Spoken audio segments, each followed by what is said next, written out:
Hi, I'm Ratnagauri here, and I will be giving a little bit of an introduction to systematic reviews, just so that you have an idea that there is actually a difference between a normal literature review, which you would do for a thesis, compared to systematic reviews. And in fact, a meta-analysis is when it actually looks at the systematic review and pulls data together in using statistical tools. Hence, it's at point considered an original work. Now, what's the difference between literature review and a systematic review is that in a literature review, it looks at a topic in a more broader sense. It just has an overview of that topic, example, looking at all the different cancer therapies and so forth.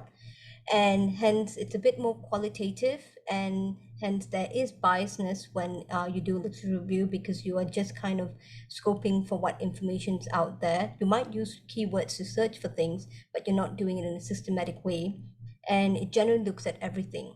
Compared to a systematic review, it is more structured, it's specific to answer a question which is you can actually answer without having to debate and say that it's still unclear. You actually end up coming with some sort of a clear conclusion at the end. So hence the search which you do has to be more specific. You have to have a clear inclusion and exclusion criteria before you actually start to read the articles in depth. Now, going into the types of systematic review, you have, rather than reading all of this, the definitions are there because we'll be sharing the slide later, so then you can read that yourself. But let me differentiate it for you in my words. So basically, there are scoping review, rapid review, narrative review, and then obviously I've told you part of systematic review, if you do it with stats, it's considered meta-analysis. And then there are reviews which actually have a mix method where it actually is in between these various other systematic reviews. Now, what is a scoping review? It's normally done when you want to identify uh, already ongoing research in a certain area. So you just want to get kind of a snapshot of what is happening in that specific area. Well, a rapid review is like it normally in lines with guidelines, which say you have some sort of policies and practices which are going on. So you would do a search to kind of appraise the already existing guidelines, and then if there are ongoing clinical trials or studies, you might add on to say whether the guidelines require any change and so forth. So that's what. So it's rapid because you would already use the guidelines and you kind of top up current information and kind of appraise whether the guidelines are policies are sufficient. A narrative, basically, as it says, a narrative, so it's a story of where it brings in and explores, and it would do it more in a descriptive way rather than using stats. And I've already told you what meta-analysis is. And so the mixed mode is when it does a combination of both. So it might do a mix of meta-analysis and storytelling, or it might end up doing a scoping and meta-analysis and so forth. So it's a combination of both. So where you'll end up having quantitative and qualitative research. So the key thing here is all of this have to be done in a systematic way because you do it step-by-step method, which will be covered later by I touch on it a little bit, but it'll be covered in depth in the by the other speakers. Now here I'm putting examples of published work, which where it differentiates these different reviews. So you can actually get all of these things published if you do it well, and hence we have organized this workshop for this reason, is so that you actually do these reviews as in your area as much as possible. So here is an example of a scoping review. I've picked as closely to surgery examples as possible, considering this is done and initiated from the Department of Surgery. Now, here is when, remember I said that in a rapid review, to look at existing guidelines and management and see if it's sufficient and so forth. So this is an example where they've done that, done a review based on reviewing the guidelines. And next, narrative. So they basically, this is looking at cardiovascular surgery, and sorry, I clearly have not deleted something there. And then, but basically that's a narrative review. So sorry, I'm just going to go back.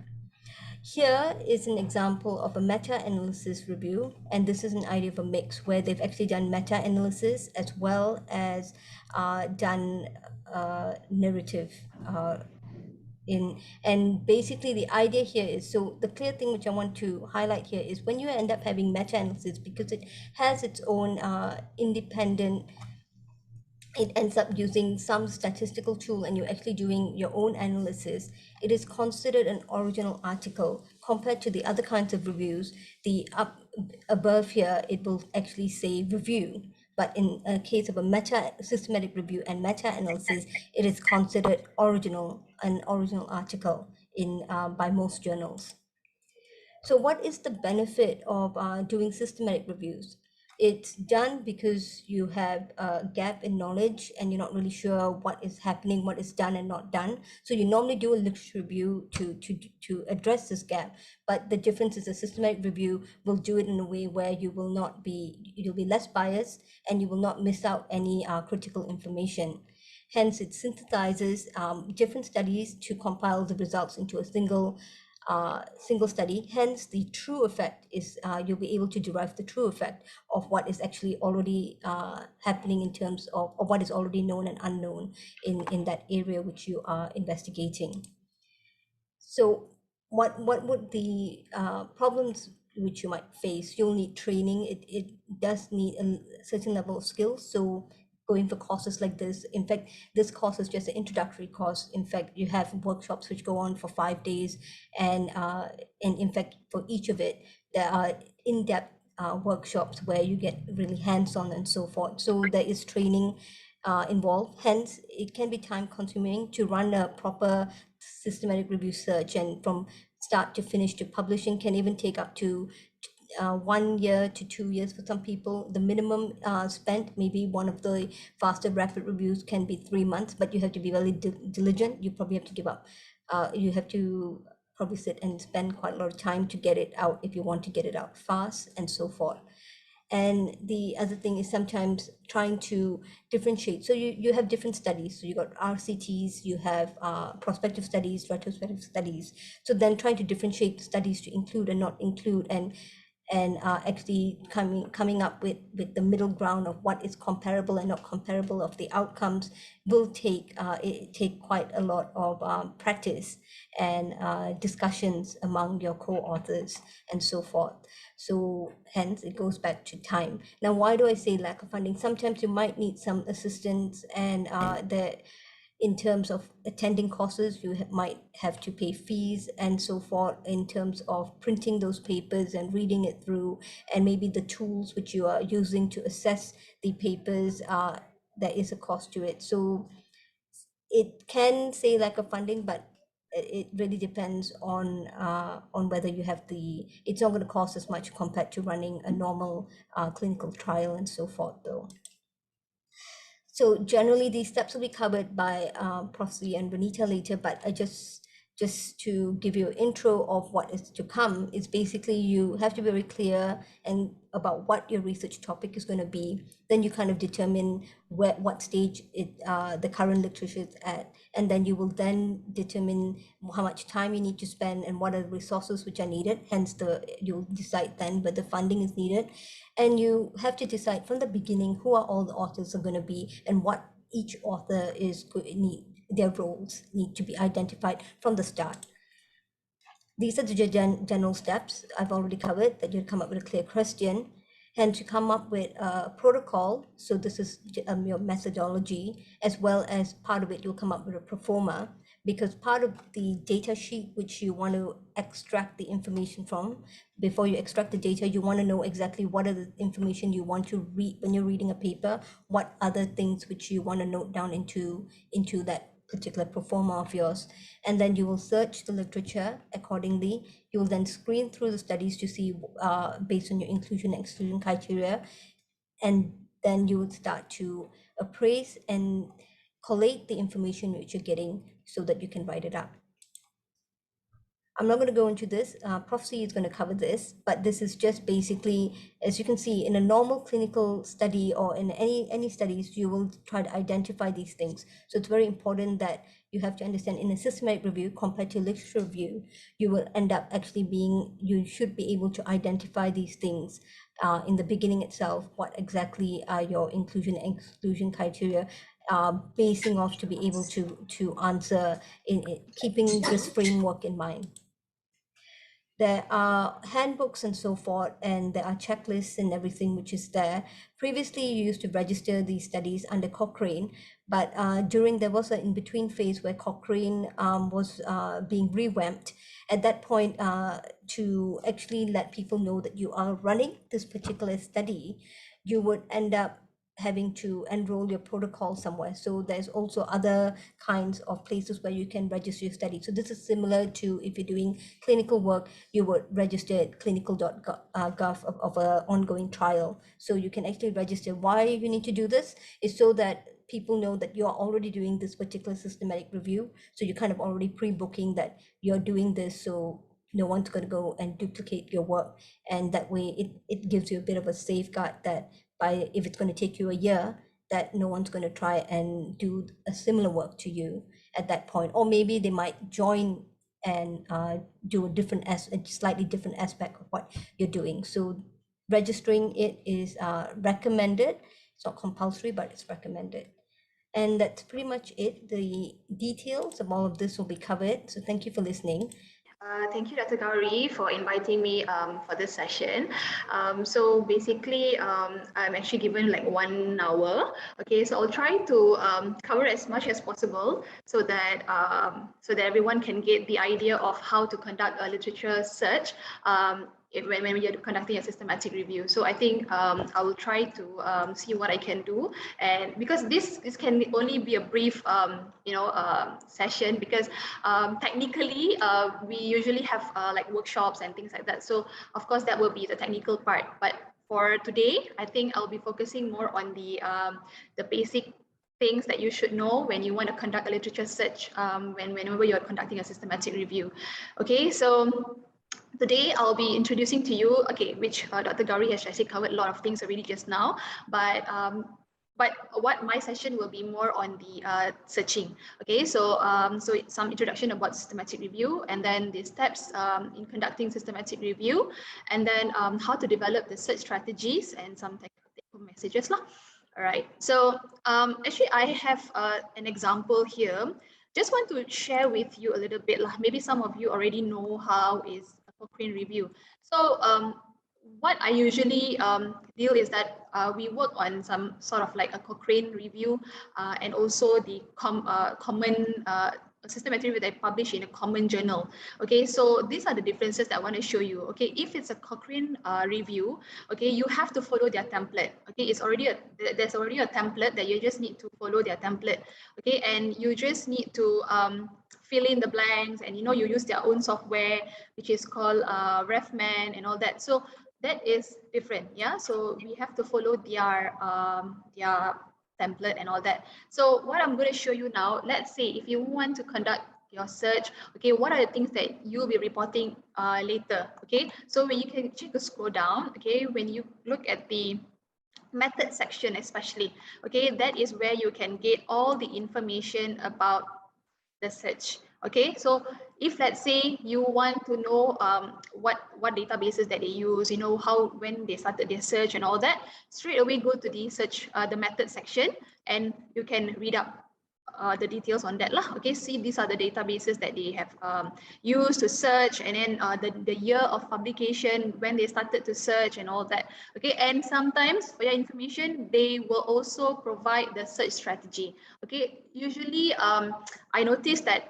nowadays most of the systematic reviews, they actually requires the authors to actually publish their search strategies as well. So it is good to actually have a look at their search strategy, and then you can just replicate and use it for your search, your systematic review. So that is another idea of if let's say if you want to do your own systematic review later, you can actually look at other or previous studies and see previous reviews and see what are the search strategy and all that, so that you can just replicate yours.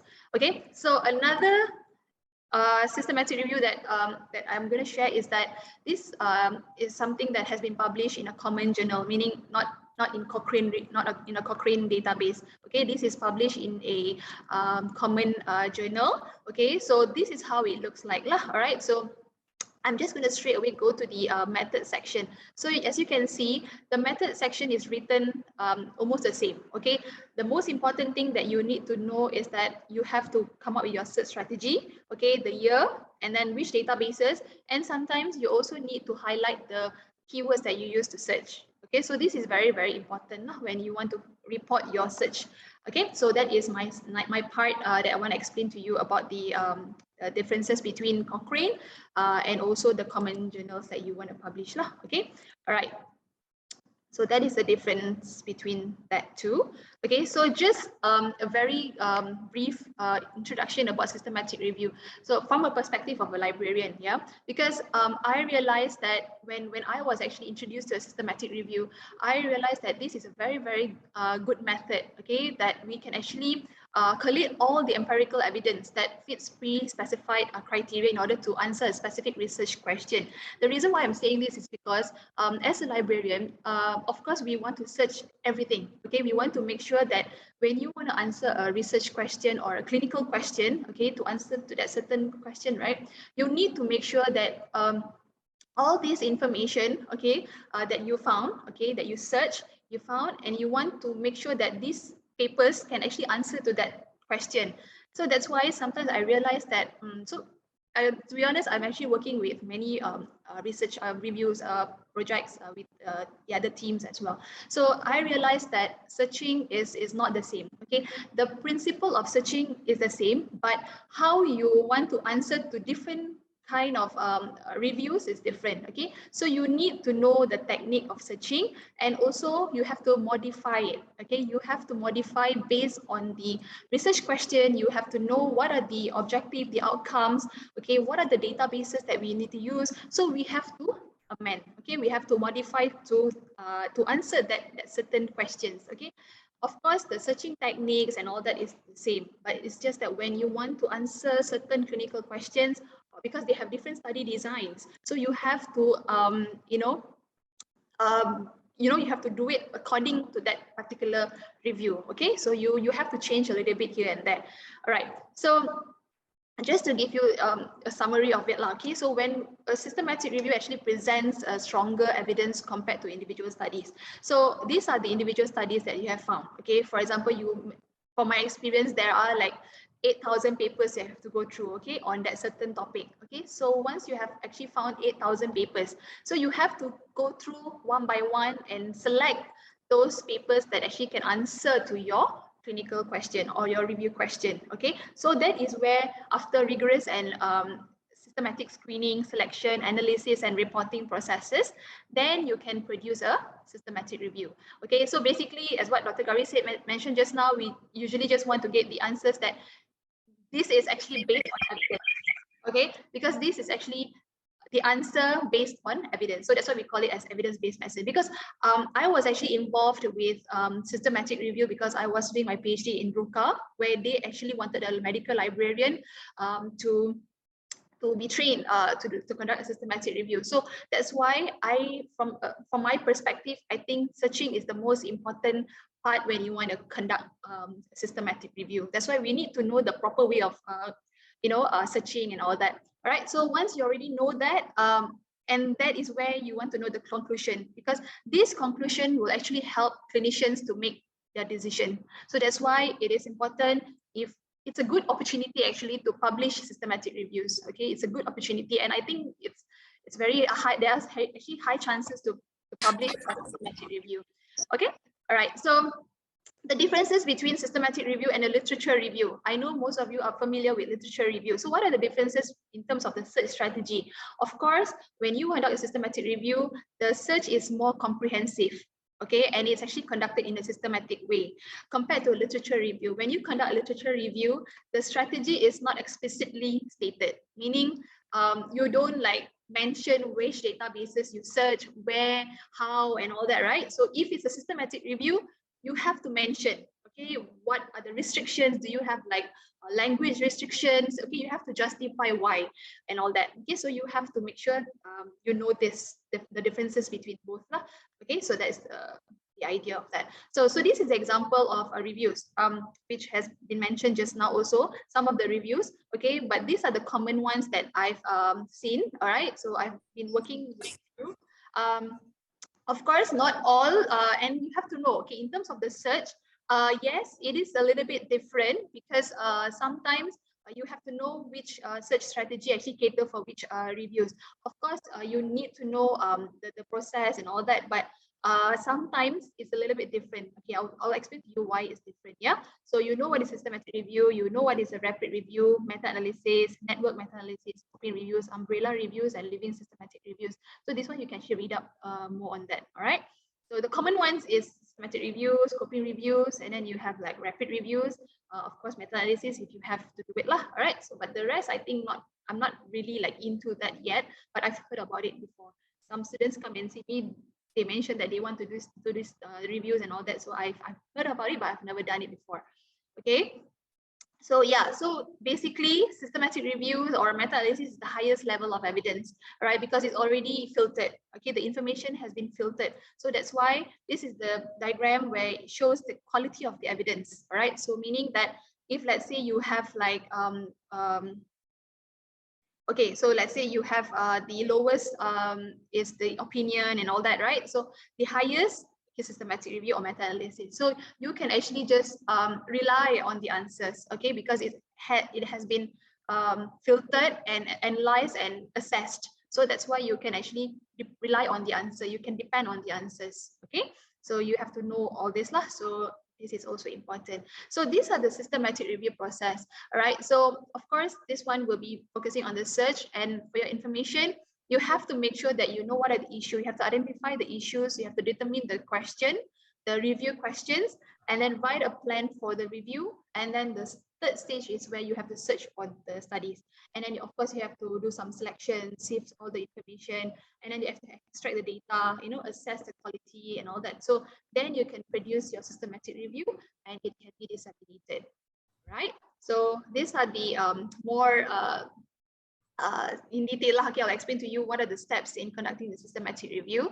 Of course, the first step is to formulate a question. Okay, you need a good research question, the review question, because from the question, you can actually formulate, you can actually develop your search strategy from that question. Okay, that's why I said the question has to be very, very clear. Okay, the second step is for you to check for recent systematic reviews. Okay, and then you have to write, register your protocol, and then the fourth step is to construct a reproducible search strategy, and then the fifth step is to conduct exhaustive searches, and then you have to organize and screen the results. And then the step 7 is to appraise the studies or extract the data. And then step 8 is to synthesize the data. Okay, and finally you have to report and publish, and that will be prophecies section lah, which is on the reporting. Okay. All right. The first thing I'm just going to just briefly explain to you about this. Okay, you have to formulate an answerable question. Okay, usually the content expert will come up with the questions lah, because they will have the issue, where they will have the problem. So sometimes they will come up with the question. Okay, and then you have to make sure you include your inclusion and exclusion criteria. Okay, because that will actually produce a narrow and answerable question. Okay, all right. So an example over here. Okay, so why is it so important to have this answerable question? Okay, when your question is too broad, okay, you might get a lot of articles. Yes, you might get a lot of articles, but it is irrelevant. Okay, if let's say your question is narrow, okay, your question is narrow, then you will get, you know, relevant articles instead of, you know, the irrelevant articles. When you are focused, okay, you will retrieve a lot of relevant papers instead of the irrelevant papers. So that's why, although it's few, okay, but you will get the most relevant papers, okay, if your question is a bit more narrow. Okay, all right, so this is a very simple example that I can think of, okay, and I'll be using this for many classes as well. So are antibiotics effective for treating the symptoms and reducing the potential complications associated with sore throat?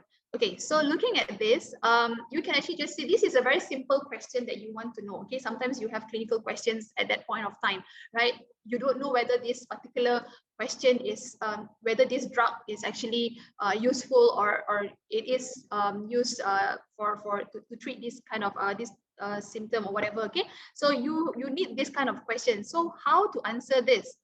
Okay, so this is an example of a framework for research question. Okay, so we call it PICO. Okay, I am not sure how much have you heard about this and how familiar are you with PICO, but PICO is very common right now. Okay, so this is a framework that we use to search for quantitative review questions. So based on this PICO, we will develop the search strategy. Okay, so we have patients, you have to identify from that particular question, you need to identify who's your patient, what's the population, okay? And then if let's say you have intervention, identify the intervention, okay? If you have the drug treatment, diagnostic, screening test, okay? If you have comparison, if let's say you don't have a comparison, that's fine. Okay, if you have a comparison, you have to list it down, okay? Because that would be actually useful for your search, okay? And then finally, the outcome, okay?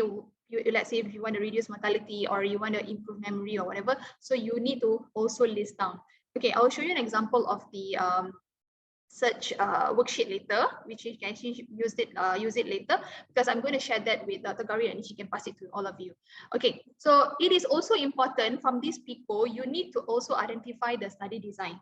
Okay, why is it so important? Based on this study design, you will need to include the filter, the search filter, I would say. Okay, so let's say if your questions are more on the frequency and rate, okay, what is the frequency of the problem? Then you will look more on the cohort study, cross-section studies. If let's say if it's a diagnosis, okay, study, okay, so your design will be more on cross-sectional studies, okay. And then if let's say it's a prognosis and prediction study, so for example, who will get the problem, then you will go more to the cohort studies, right? And then etiology and risk factors. Okay, what are the causes of the problem? Then, of course, you will look for RCTs, cohort study, case study control, case control study. Okay, and let's say this is the most used one, which is the intervention. Okay, let's say if you want to treat this problem or disease, you will filter that you only want to look for clinical trials or randomized control trial papers. Okay, so that's why you need to know different study designs, okay, in order for you to answer your research or your review question. Okay, all right.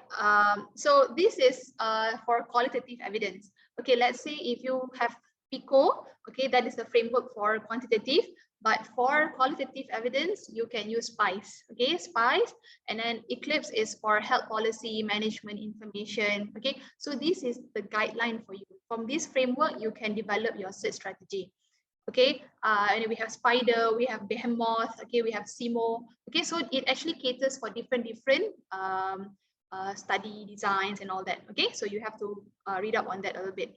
Okay, so back to the example just now, we have our PICO already. So based on the research question or clinical questions that we have, our antibiotic is effective. Okay, so from this one, this question here, it is clearly saying that, okay, of course, we want to know the intervention is antibiotic. We want to know the antibiotic is effective or not to treat sore throat, right? So, of course, the population will be patients with sore throat, okay? And then you have the intervention is the antibiotic. And then there are no comparisons over here because we are not comparing antibiotics and anything else. And then we have the outcome, okay? The outcome is to reduce potential complications associated with sore throat, okay? But what I want to try to say is that from this PICO, okay, there are questions asking me whether do I need to include all these keywords to search. No, you don't need to include all these concepts because when you include all these concepts, these keywords, it will actually it will actually narrow down your search results. So that's why it's the best number of concepts that you actually need to search is 2. Okay, 2. It can be population or an intervention. It can be population or outcome. Okay, it can be population and outcome. Or if let's say if you have comparison, okay, population, intervention, comparison. Okay, you have to go based on that because sometimes you can't just search intervention and comparison. The combination is not right because you need to also look at the population, right? So you need to be clear with that part. Okay, usually outcome is is omitted because sometimes it doesn't really help the search because it's too broad, right? Because the outcome can be too broad and the keywords used are also sometimes very long. So that's why you have to omit. But let's say you don't have intervention and comparison, then you can actually use population and outcome. Okay, so you need to be clear with what are the concepts that you need to search here. Okay, but the best is 2 or 3, not 4. Okay, based on PICO. All right, so the second step, once you already identify your question, you have your PICO, you identify your keywords, then what you do next is to search for any existing systematic review or not. Okay, that's what I always do lah. Okay, because I want to see if there are any existing reviews that are similar to your systematic review question. Okay, so what I will just do is I just Google. I will just Google for any systematic review that is available and see how they conduct their search. Sometimes you have to also remember, we don't want to duplicate things. Okay, and we don't want to waste time conducting systematic review that actually has been published like 3 years back. We don't want to do that. So that's why we need to check and see how recent is that publication, the review has been published. So that's why it's very important for you to check, because I had that experience as well, because I've actually did my review for like 6 months, and then I realized that, oh my God, actually there is actually a published review and the outcome is the same. Okay, so I had to omit and I have to drop the systematic review because it's the same. So it's a reminder to all of you also, if let's say you're planning to do a systematic review, check for an existing review because sometimes it is already there. Okay, but also you have to remember, like, if let's say it's there, look at the outcome. Sometimes your outcome that you are finding is similar, or it may not be similar to the outcome. So that's why you can actually just change from different angle. Okay. And in terms of the searching, right, what I will usually search is also the search strategy. Okay, you can get some idea on the search strategy that they have actually used. Okay, so the places that you can search is the platforms that you can search is Google, Google Scholar, PubMed, okay, Prospero. Okay, Prospero is also a registry where you can actually find all the systematic reviews, ongoing, published, okay, registered and all that. So you can get the information from them. Yes, once you already have your protocol and all that, you need to publish, you need to register in Prospero, okay, to show people, to tell people that I am doing this topic, okay, and I am actually working on this. So people will not, repeat the same thing that what you have done, okay. So that's why you just want to make sure that you register that in Prospero. Okay, and the others is all the databases, other registries that you can actually register your reviews lah. Okay, for example, like clinical trials. So let's say if it's a clinical trial, then you have to go to clinical trials register. Okay, you have to check and find those information there, and you have to register. Okay, so that is the information there. All right, and then the third step is to write and register the protocol. As I mentioned to you just now, you need to make sure that you have all the details done, and then you just need to publish or register your protocol in Prospero. Okay, usually it's very fast, not that long for them to approve your or register or review the protocol. Okay, so don't forget to register your protocol in Prospero. Okay, so the databases. So this is actually another important thing that everyone have to know, yeah, when you want to conduct databases, because not all databases are created to develop to cater certain studies, right? So for example, we have the databases called CINAHL. Okay, so these are all the databases that we use to conduct systematic review. Okay, like for example, we have CINAHL. CINAHL is more towards the nursing and allied health sciences. Okay, but of course we use that to search for papers. And then Embase, okay, we do not have a subscription to Embase yet because of budget restriction and all that. So Embase, yes, we use Embase because actually that one covers the European papers. Okay, and then we have Lilac. Lilac is more towards the Latin American papers. And then Pedro is more on the physiotherapy evidence. Okay, like if you are conducting a study on rehab, for example, then that the databases that you can actually search is Pedro. Okay, and then we have CNKI. CNKI is actually China studies, and they have a lot of papers as well, and we subscribe to that. So if you want to log into our library website, you can get the papers from CNKI. And then we have Scopus. Scopus is also for social science. Okay, so you can actually search in Scopus. We have clinical trials. We have PubMed. Okay, so from PubMed is it's an open access database, right? Everyone can search because it's free. So what I will usually do when I want to search, I will search in PubMed first, okay, and then I will replicate those search strategy, the keywords, into other databases. Okay, so that's what I will always do lah. Right, and we have our science. Okay, and then we have Sports Discuss, we have Medline Complete, we have Google Scholar, SciInfo, Cochrane Library. Cochrane Library, for information, I'm just sharing to you. Cochrane Library is actually free for everyone in Malaysia because it's being paid by the Ministry of Health.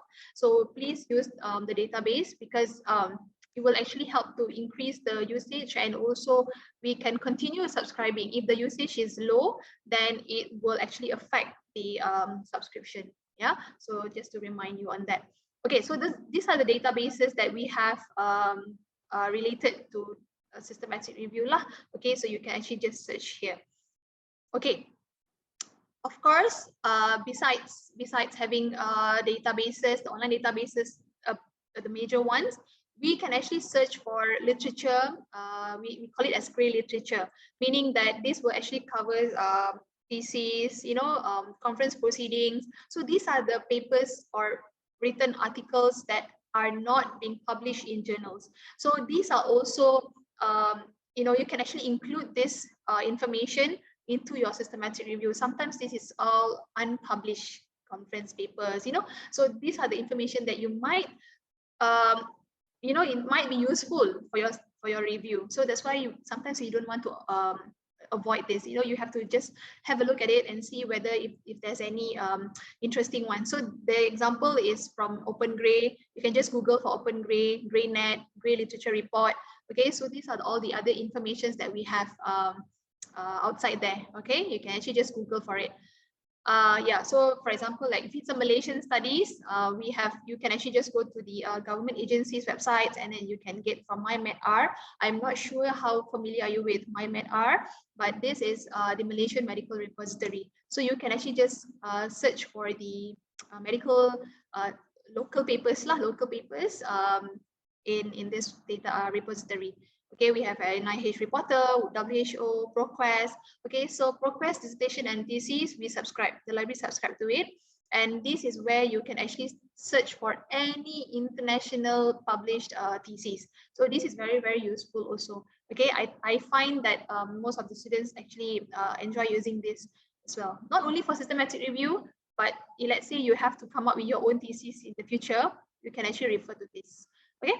All right, so the next step is to construct a reproducible search strategy. Okay, this is the stage where you need to make sure your search strategy is developed nicely. Okay, so for example, based on the question again just now, all right, so we have PICO, right? So in my term, okay, we call it as concept 1, concept 2, concept 3, and concept 4. So based on PICO, I developed the concept. Okay, so from these three PICOs, from these four, okay, PICO. So there are three concepts, right, that is being filled up here. So you can't search for 3. Okay, you can't be able to search for 3 because this is going to get very complicated. Okay, so what you can actually see logically, if you search sore throat and antibiotic is good enough. 2 is good enough, right? So what you can actually just do, you will search only for sore throat and antibiotic. All right, so once you identify what keywords that you want to search, then you start to finding for the search synonyms, the keywords, the synonyms for the keywords.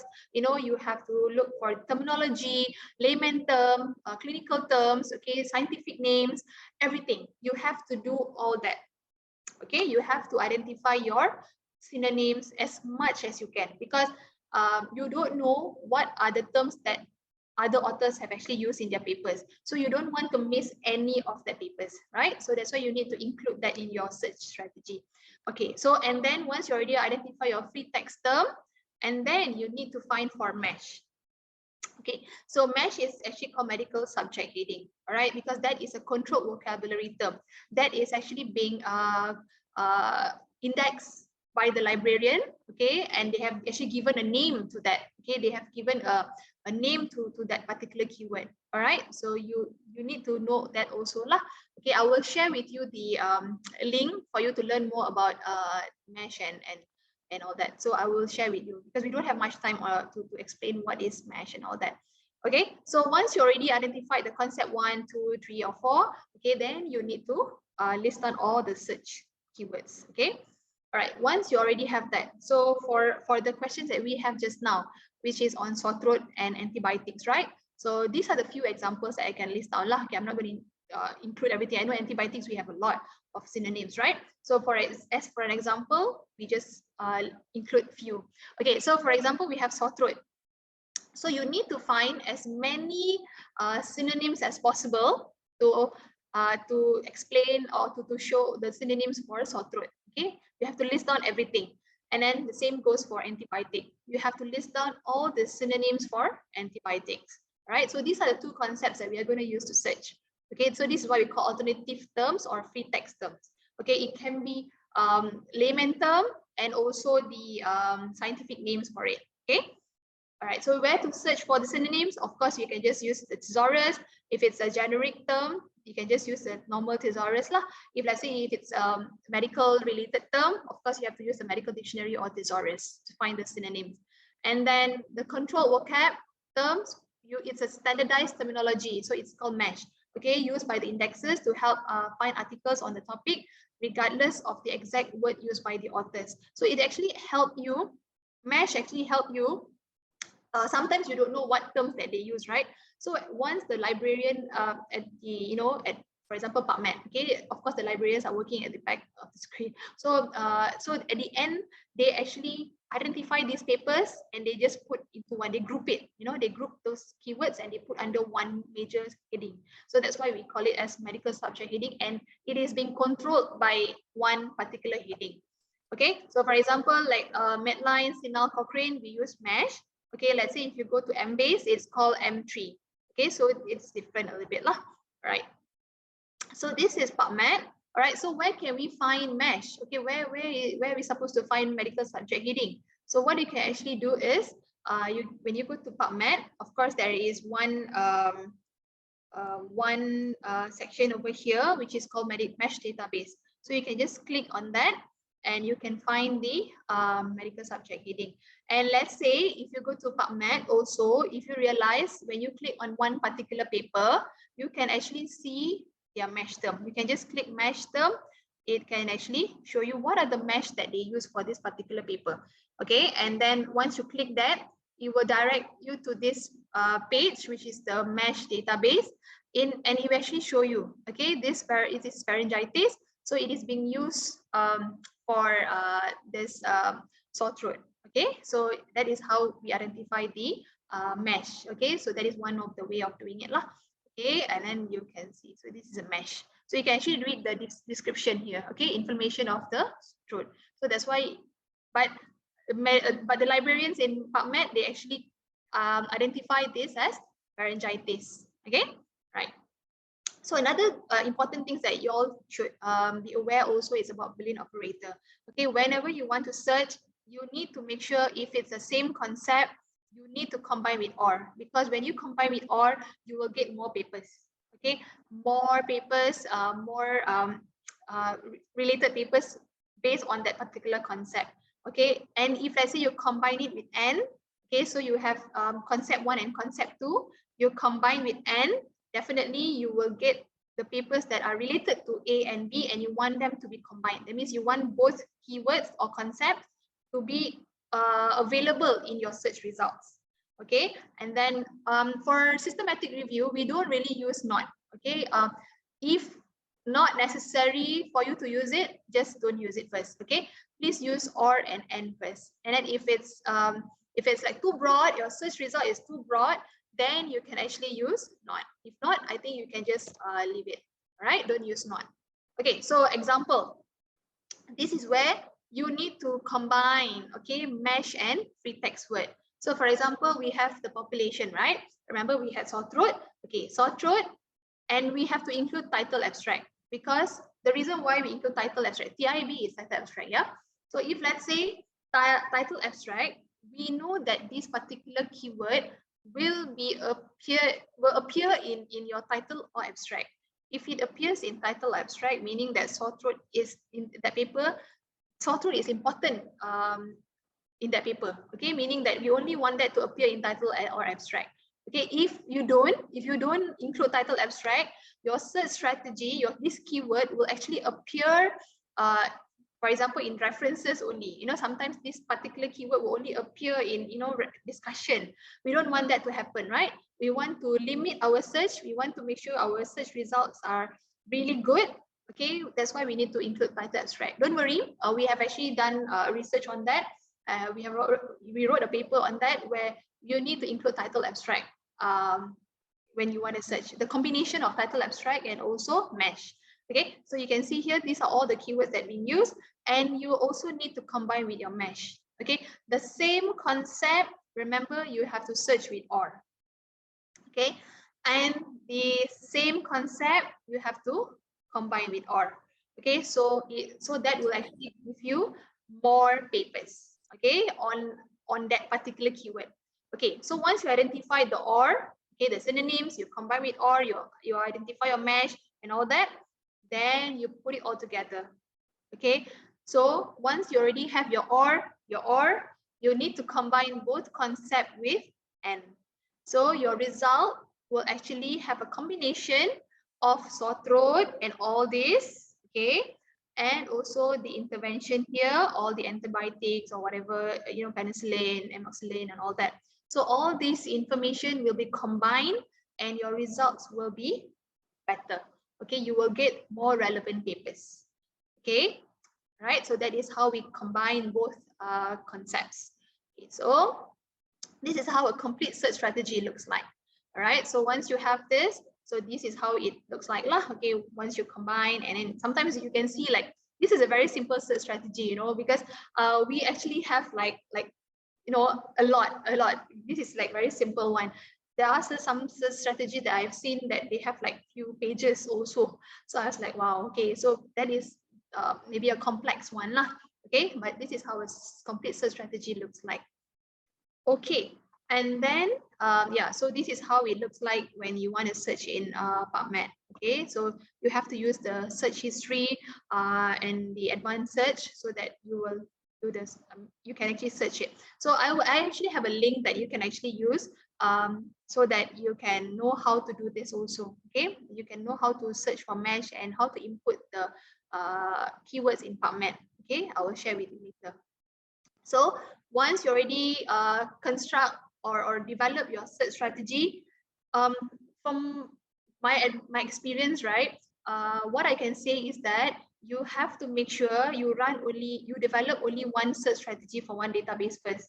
Okay, please check with your colleagues or your supervisors or your mentor or librarian, get them to see your search strategy before you replicate them into other databases, because you don't want to waste time, because I know it's not easy. Okay, we don't have much time, of course, so we don't want to repeat the same process again. Sometimes when you do already and then you'll be like, oh, once you have actually used in other database, you'll be like, oh, I missed this keyword, oh, I shouldn't have included this keyword, so you have to run back again the search. So you don't want to do that, right? So make sure you just run in one and you're happy with it, and make sure your key papers, okay, you see that these key papers are available in your search results, then you can actually say that, okay, I'm good. Okay, I think I can proceed. Then you can proceed. All right, so the other databases, for example, once you already develop for PubMed, for example, then you identify all these databases and search. For your information, different databases have different style or method of searching. Okay, so you have to know that also. Okay, all right, because it's not the same for all databases. Yeah. Okay, so for example, then you search in Cochrane, for example, you see how the input is a little bit different. Okay, and then for example, this is Embase. Okay, so you can actually see that the platform is different. So you need to learn before you search into all these databases. All right. So of course, beyond databases, you can actually do forward and backward citation tracking. This is where you follow up references from reference lists of the relevant articles. Okay, this one is actually useful for those who wants to papers that you can't find much papers. For example, like you only found like maybe 40 50 papers out of like so many databases. So this is what you can actually do, is that you can look from all the included study references, and you can search from there. Okay, so you can actually do that also. All right. Okay, then finally, then no, not finally yet. Okay, so you have step 6, which is for you to organize and screen the results. Okay, so this is another information that you should know. Okay, so once you already, okay, let's say if you're working in a project, okay, like me, I'm the information specialist, right? So I will be sharing the findings, okay, whatever I found from the databases, and I will share it with the team. Okay, so there will be like 2 separate teams, and they will be working on that. Okay, so these 2 teams will have a list of numbers of papers that they have to screen through, and they will do the selection. Okay, of course, we have our software manager, reference software manager, which is called EndNote. If let's say if you don't have your EndNote yet, you can always install we subscribe to EndNote. It's free, so you can actually manage your references using EndNote software. Okay, and then this tool actually allows you to remove duplicates, and then you have to search, sort the results, and organize them. So please use this kind of softwares, okay, because it will be very helpful for you to do all the technical part lah, where you have to screen and then you have to select and all that. Of course, there are many other softwares that are available right now. Okay, like we have Confidence, we have like EPPI, reference database, something like that. So those are the softwares that they actually developed to help the process. Okay, so it's still the same, but for me, I think I'm okay with EndNote, and I'm comfortable with EndNote. So I think it is practical enough to do this using EndNote. Okay. So so this is how we do it. So once you have found your databases results, okay, so you have to include all those in this EndNote. Okay, so this is your EndNote. Okay, so I've actually grouped my databases. So for example, I have CINAL, I found 110 papers, Cochrane 157, Google Scholar 91, PubMed 1500, Science Direct 300. So these are the databases that we have found. Okay, the papers that we have found for each databases. So group them based on databases. Okay, and then for your screening, this is where I have actually included excluded, included, unsure, useful. So meaning that if let's say you include this paper, so you're going through the screening, right? After you have to duplicate, you have removed all the duplicates and all that, then you want to exclude or include. So you just drag and drop. Okay, so of course, this is another class where if let's say you're interested to learn about EndNote, then there is a separate class for it. I can't show it now, but basically this is how it looks like. Okay, you need to have folders like this, and then you have to do your selections. Okay, so these are the 4 things lah. So let's say if you are unsure, you drag this paper and put unsure, then you discuss with your team. Okay, and then useful is something like if let's say you can use this paper for your introduction write-up, then you can actually just use that for your write-up, literature review or something like that. Okay, so that is how we do it. All right, so Prisma, okay, there are latest one, Prisma 2020. Okay, this is where you need to report after your selection, you have to report your screening and selection flow. Okay, and then so this is an example. All right, so if you realize it's a flow diagram for new systematic review, which included searches of databases and registers only, because there are the Prisma flow chart is also meant for existing reviews. So there are 2 different flowchart. Yeah, so this one is a new one. So let's say you identified your papers, right? So the total you have to include here, and then you identify PubMed how much. Okay, like you found 1,500 papers, you have to include that in this. So you have to make sure every step that you do, you have to jot down. Okay, you have to take note and make sure you write it down. Even like how many papers you remove for duplicates, and then how many records that you have screened, and then how many records that you've actually excluded. And please remember that sometimes you also need to put your reason. You have to take note the reasons why you've actually excluded the papers. Okay, so and then finally, how many has been included. So that's why you need to be familiar with this first, okay, before, because sometimes you don't want to skip or miss this part, and then you, once you have finished everything, then you realize, oh, I didn't take down the note, like how many papers I found, I didn't write down how many I've screened and all that. So this is some sort of like just a reminder for you lah, that you need to have all this, because this is what you need to have in your publication. I mean, when you publish, it is a compulsory thing to show lah. Okay, all right.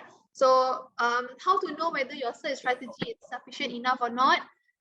How? It is basically that means if like the key papers are found in that search results, I'm happy enough already. Okay, sometimes you have like 10 papers, right? You know this author, or this paper should be in your review. So then, okay, if it's available, means it's good enough lah, right? So and then we also have a checklist lah for searching. So it's called Prisma searching, Prisma S checklist. So this is basically like to check whether, okay, I've done this, okay, check. I've done this also, I've done this search filters, check. Okay, so this is a checklist lah. All right, and then after that you appraise your studies, and then you extract data. Okay, all this being done by the content experts, which sometimes we also include the statistician might be involved in this, because sometimes we need their expertise, all right, to help us with the data extraction. I mean, to analyze the things, right? So we need experts lah, all right? And then once you have identified that, you will synthesize the data, and finally you will report and publish. Okay, so in terms of the report and publishing, Prof. C will explain to you later, and of course all team members should be involved lah. And then as a medical librarian, I mean, or information specialist, usually we will be in charge for the method section. Okay, and if every authors will have their role lah in writing the manuscript. Okay, and then yeah, so the take-home message here is that when you want to search, make sure you use this phrase searching. Okay, you have to put the inverted comma if, let's say, you're forcing 2 or 3 keywords into one keyword. So meaning like if you have high temperature, when you Google also, sometimes you need to use all these functions, like for example, you have high temperature, you use inverted comma, and without using inverted comma, there's a lot of differences, right? Because if you don't use the inverted comma, high will be in one corner, temperature will be in one corner. So you don't want that to happen. So that's why you need to include the inverted comma, so that you can actually force the system to search for only high temperature. Same goes for smoking cessation. So let's say if you want to have smoking cessation as one keyword, then you can actually just put the inverted comma. The system will search only smoking cessation, and the results will only have terms that smoking cessation lah. Okay, if not, smoking will be here, and then cessation also they capture. We don't want that to happen. Okay, and then truncations. These are the things that the principles lah, I would say, when you want to if you want to search, okay, you need to know all this as well. So let's say if you want to use truncation, yeah. So for example, compute. Okay, when you use compute and then you have the asterisk, okay, the system will actually find computer, computers, computed, computing. Okay, so that's why you need to include that. But most of the system nowadays, the databases are a bit smarter lah, okay, because they have actually improve their system. So sometimes you don't really need all these symbols. Sometimes you really still need to use it. Okay. So we also have wildcards. Wildcard is usually used for the, okay, like this one is for root word, right? We have a root word. But for wildcard, is being used to search spelling variants. So for example, you have like the British, American spelling, we have like plural, singular, that kind of thing. So you need to also include that in your search keywords. Okay, right? So these are the things that it's just like some sort of like awareness also about search lah. Okay, so these are the things, simple things that you should know for searching. Okay, and then of course we have search filters. Remember, I was mentioning just now, let's say if you identify the study design, okay, let's say you're only focusing on controlled clinical trials, or maybe you're only focusing on randomized control trial, then you have to search. There are actually a template for it already. Okay, you can just Google for RCT search strategy. Okay, so there will be a list of examples. Okay, like this is already there. You don't have to create one. Okay, don't waste time creating a new search strategy for RCT, because there are already existing search strategy like this, a template one.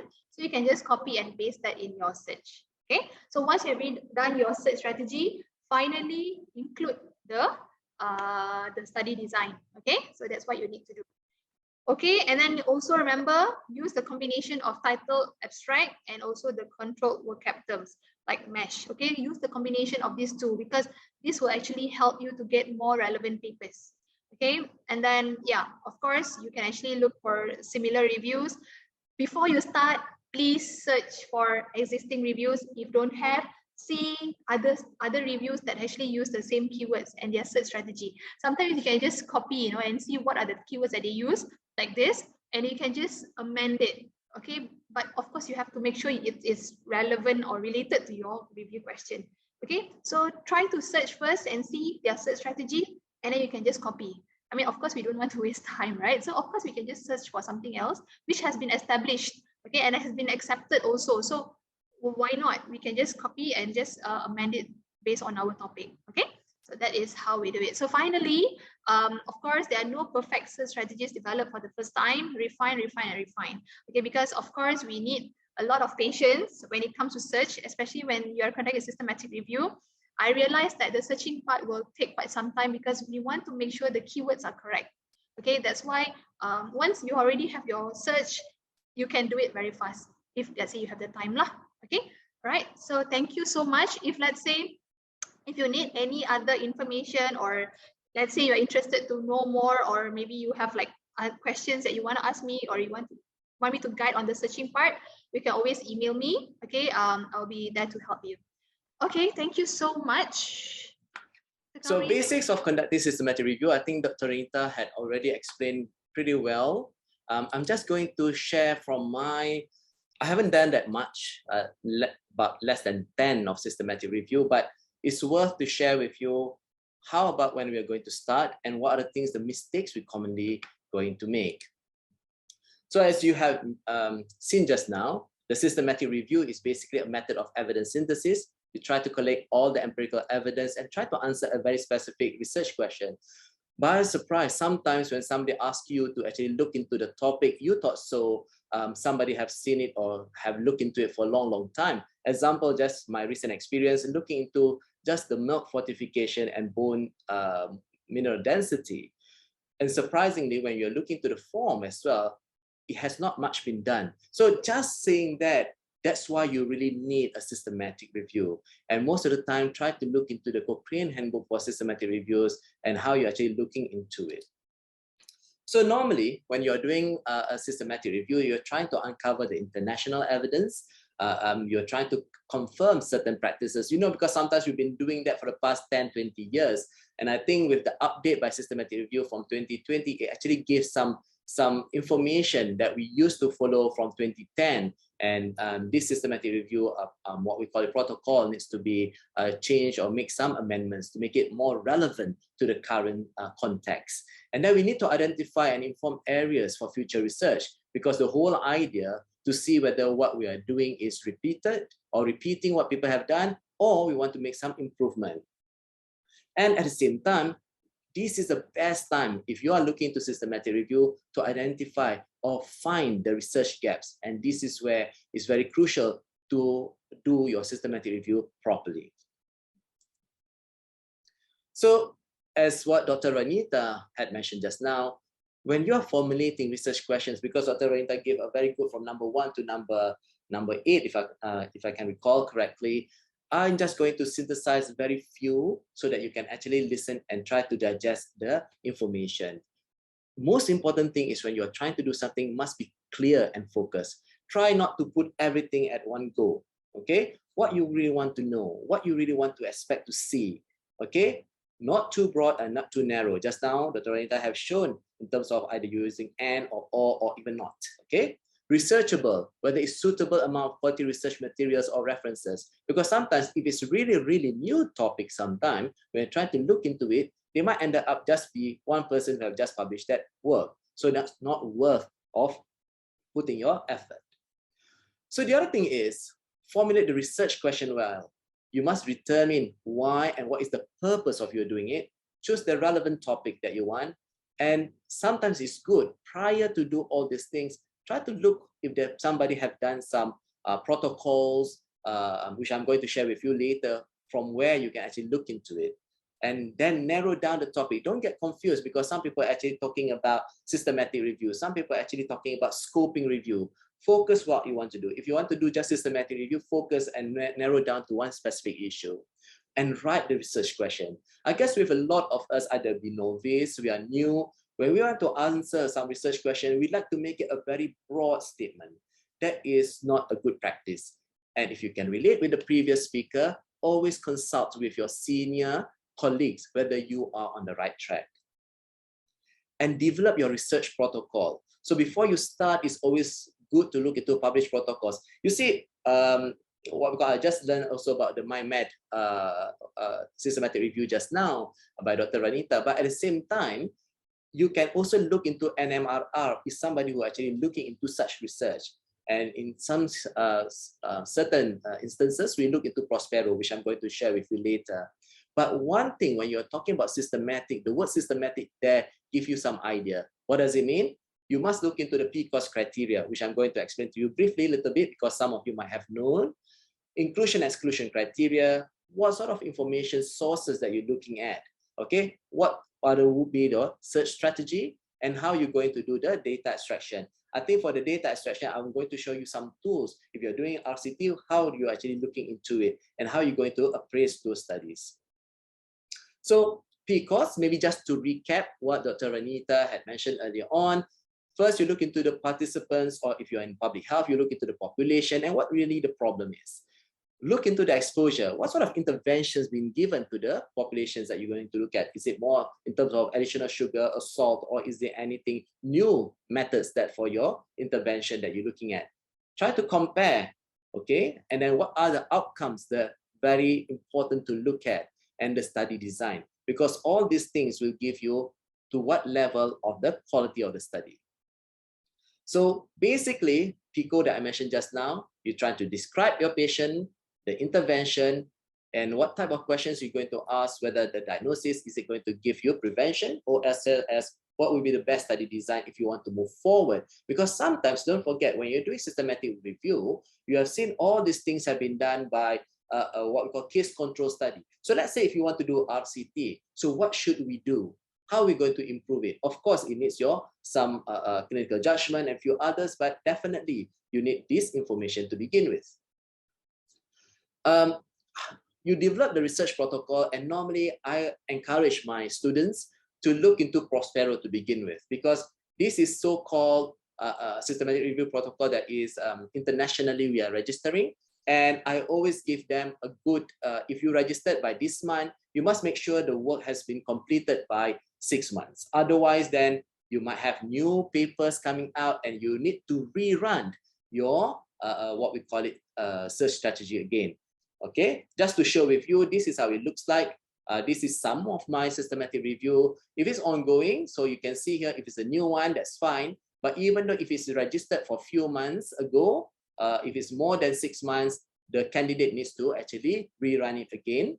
But some of it is actually, we need to inform back to the Prospero if it's actually completed, and few of it completed, I didn't update it to them yet. Okay, so just to show to you, if you are very clear with what you are planning to do, you are actually quite sure, discuss first, and then after you have made the discussion, then you move forward, because doing systematic review can be quite taxing. Okay, and especially if you actually have a very short time. And I think with the literature search, just now from the first speaker had put a long list, what are the things that you can have a look, feel free. And most of the times I prefer my candidate to actually just look to Cochrane, somebody have done it before, or the other one is actually just PubMed, before you go through a few others, okay? And as beautifully has been mentioned just now by the earlier speaker, you have to look into the EndNote if that's what you're suitable with, but your citation managers can be also with Mendeley. So if you are quite commonly used with Mendeley, feel free to use it. And when you are doing the literature search, of course, you have run all the databases, you have used what Dr. Raina mentioned just now, the Boolean terms for the search and strategy, but always not to forget, save your search. You know, sometimes we researchers so excited, oh, we come across with this. You never search what you are doing. So that is another mistake.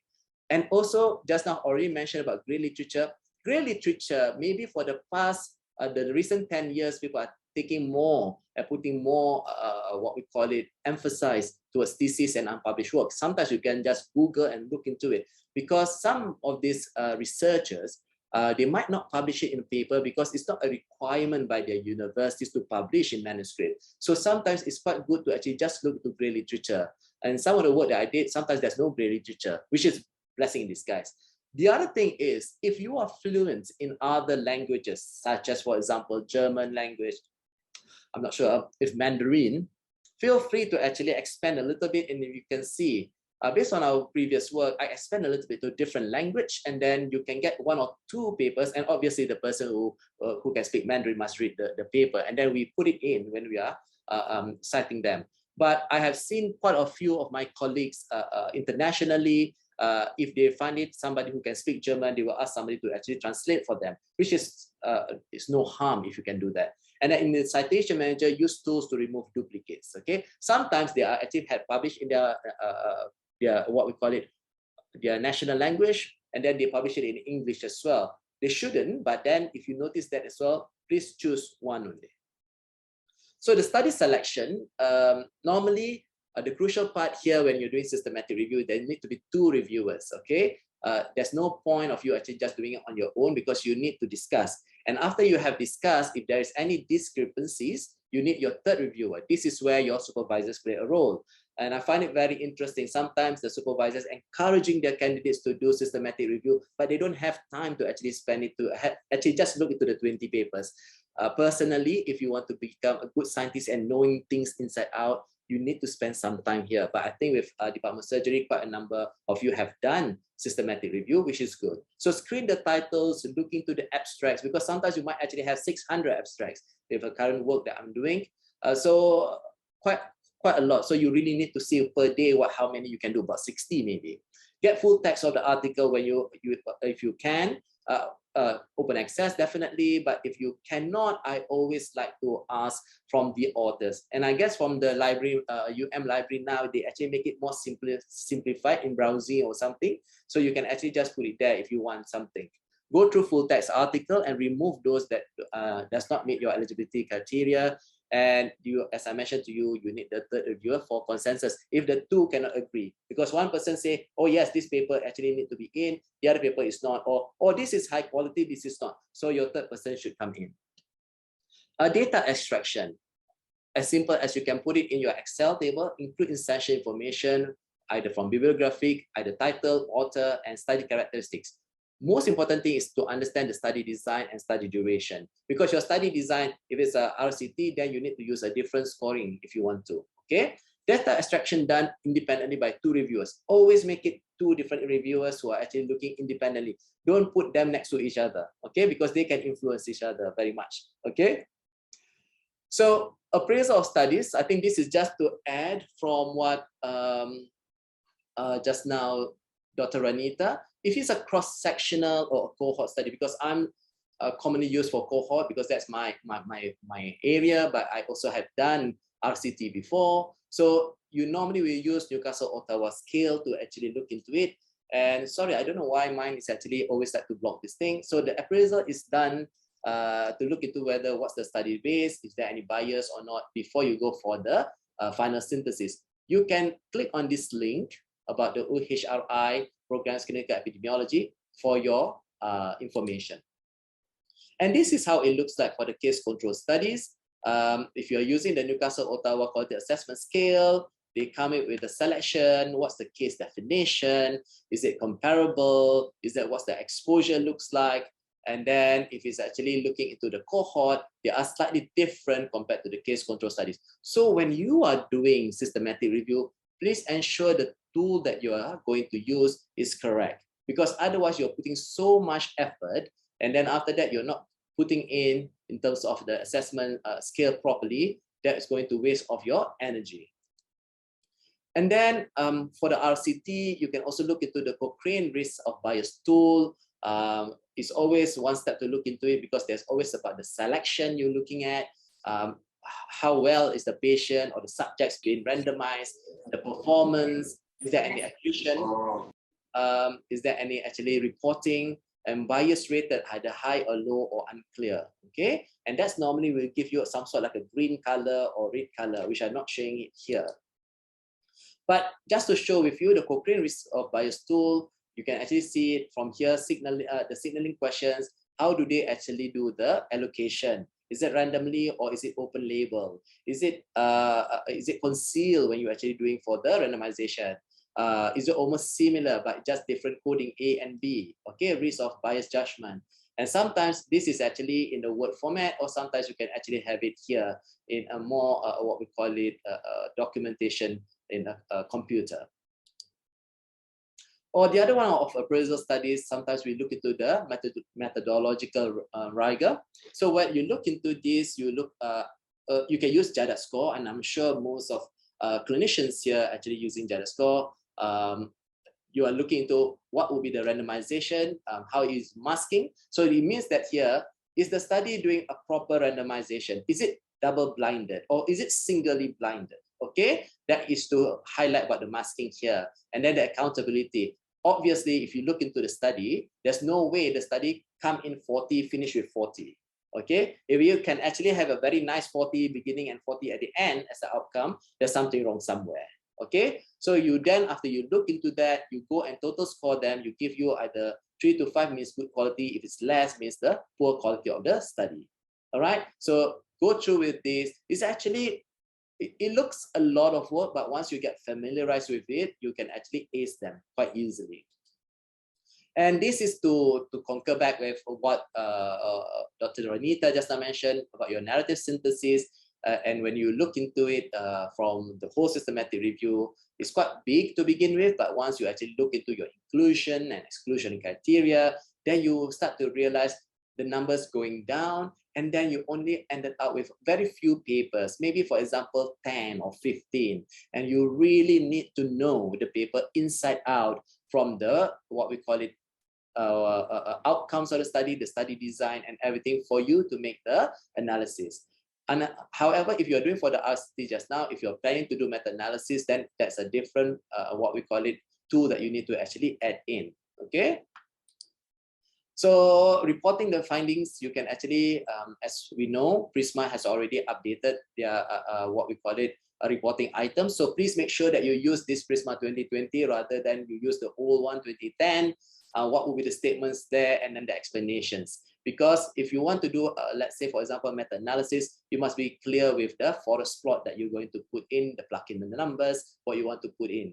So I guess to begin with, if you are novice, if you are new, it's good to just start with systematic review. Even though sometimes people say, just go ahead with the what we call meta-analysis. You can, but it takes slightly longer time, but it's fine if you want to do so, if you have the time. So this is the acknowledgement that for my, what we call it, my team members, Darwish and also Tan Sing Yan, who actually published 2 papers within this year as well, last year. Okay, there you go. Good afternoon, everybody. Yeah. So let's, I would like to share my experience in publishing systematic review, which is done like 2 years ago with my colleagues. Yeah. So I found out that the slides that I have prepared is a lot overlapping with my other speakers, So I'm going to make it shorter and then faster for the initial phase. Yeah. So this is my outline. Actually, I have few more slides that talking about steps, but other speakers already talk about steps. So let me skip that, yeah, until the end of the Prisma criteria there. Yeah. So let's start from here. So after the few steps of first thing is how are we going to formulate our question? Yeah. The first thing is formulate question, search strategy. After searching strategy, then we extract all the data, get all the full text from whatever we have searched, which is suitable for our title and abstract. Then after that, we will move on to extracting the data that we want according to our inclusion and exclusion criteria, as well as we have to remove all the repeats, duplicates file, duplicate journal. And at the end of the day, we might only end up like 10 to 30 study that we can use. Yeah. After the 10 or 30 study we can use, then we are going to extract the data that we want according to PICOs. So PICOs meaning is we need to extract the population and the years of the study and country that the paper from. Then after that, we will move on to their methodology. Are they a case control study, RCT, the evidence, the EBM type of how strong is the evidence. Then we move on to their population, what type of population is included, as well as their discussion and the result that they have obtained. Yeah. So after that, we need to start analyze the data that we have extracted from them. Are they suitable? Is the data and evidence is suitable for the one that according to our topics? Yeah. So this Prisma guideline is going to help us to do the whole thing until the end before we move on to extracting the data. Yeah.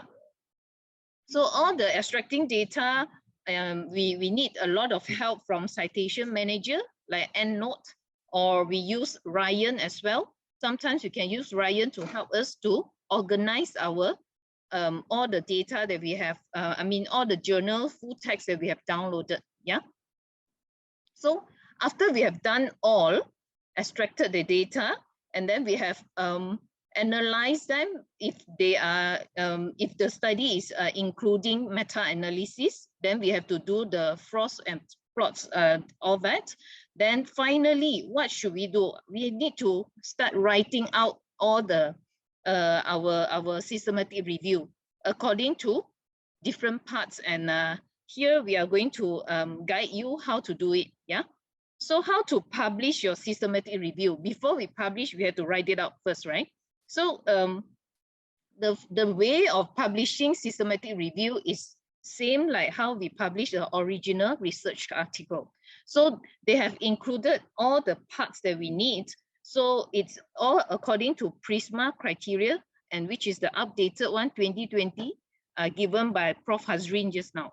Yeah, it's typically they need all. They need title, they need our abstract as well, and followed by introduction, our methodology, how we extract the data, what is our search strategy, and the result of searching, how we analyze, or how are we going to synthesize our data.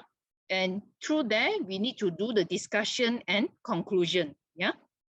So the content of our publication include all this. So mainly what we need to search, which journal to publish first, right? First thing, before we find out what is their what is their format, right? So to search for journal that's suitable for our paper or our manuscript, we need to go through there's few search engine that can help us out.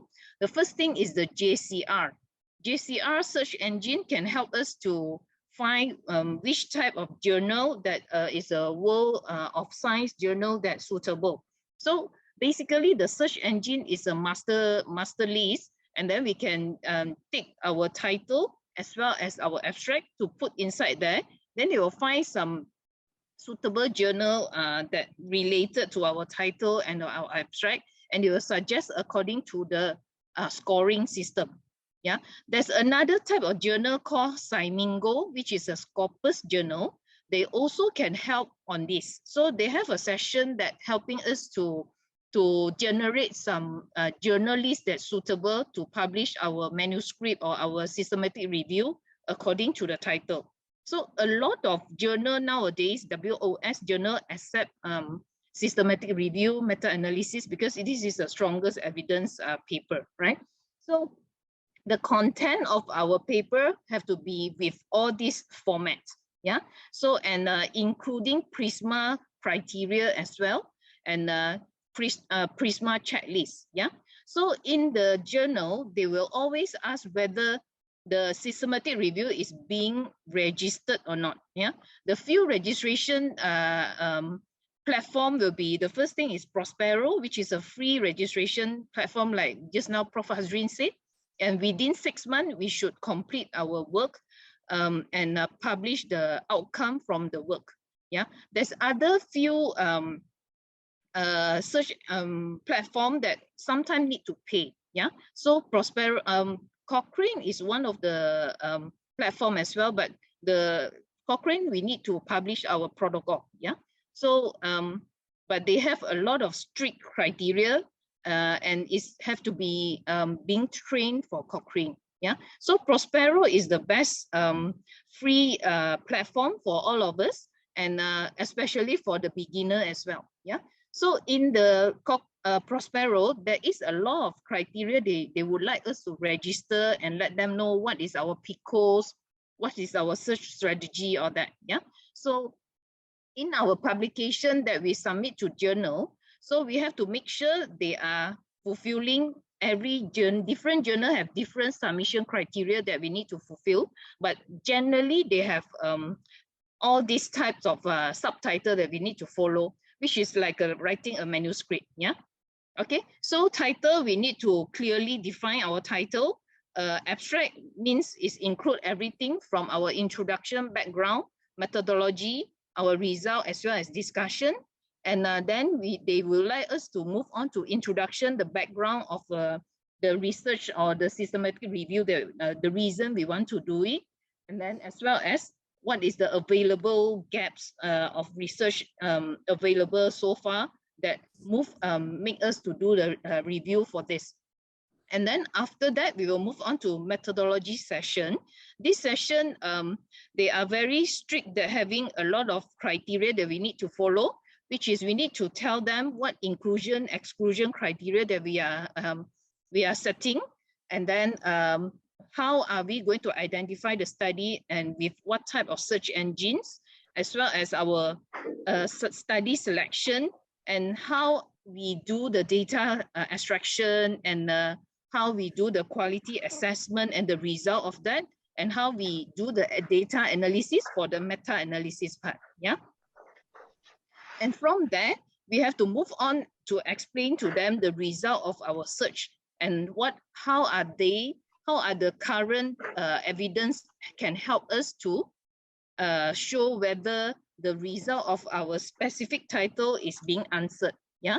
So that one is very important as well, and it has to be through the discussion between the reviewers, and then we need to understand whether there is a big gap over the area that we are looking at.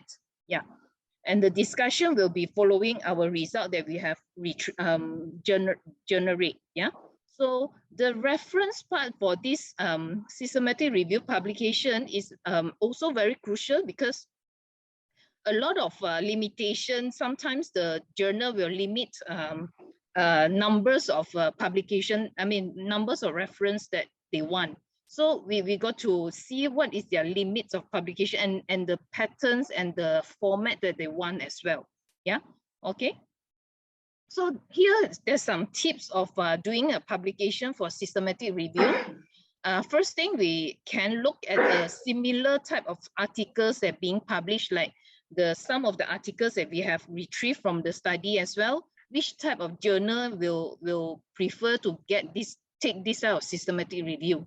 Yeah, and we also need to go to get other relevant journals, which is like, let's say we are talking about breast cancer, other things like IORT evidence on breast cancer. So we need to look through because the PICOs is including IORT and breast cancer, right? So you can look through journal types that like relevant, like IORT radiation or breast cancer type of journal. So you can pick 2 of them which is in your title. Yeah.